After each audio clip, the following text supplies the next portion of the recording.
ఈ మధ్యకాలంలో ఈ టూరిజం అనేది రంపచోడవరం ఏజెన్సీ ప్రాంతంలో ఎక్కువగా డెవలప్ అవుతూ ఉంది.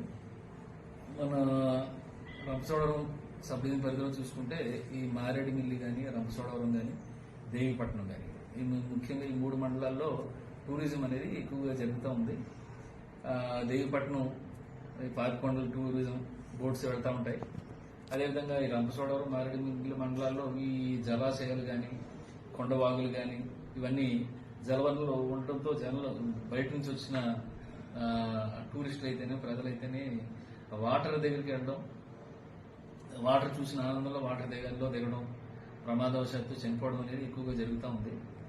నేను సూచించేది ఏంటంటే ప్రజలు ఎవరైతే ఉన్నారో వాళ్ళు వచ్చినప్పుడు ఈ వాటర్లో దిగడం అనేది చాలా ప్రమాదకరం. ఈ కొండవాగులు అనేవి చాలా ఏజెన్సీ ప్రాంతంలో చాలా ప్రమాదకరమైనటువంటి, ఎందుకంటే ఎక్కడెక్కడైతే లోతు ఉంటుందో తెలియని పరిస్థితి ఉంటుంది. నీరు కూడా సడన్ గా ఒక్కొక్కసారి రావడం జరుగుతూ ఉంది, లోతు దిగుతూ ఉంటాం. మనం అంచనా వేయలేని పరిస్థితులు ఉంటాయి కాబట్టి ఎవరు కూడా లోతు ఉన్న ప్రాంతంలోకి దిగకూడదని చెప్పి నేను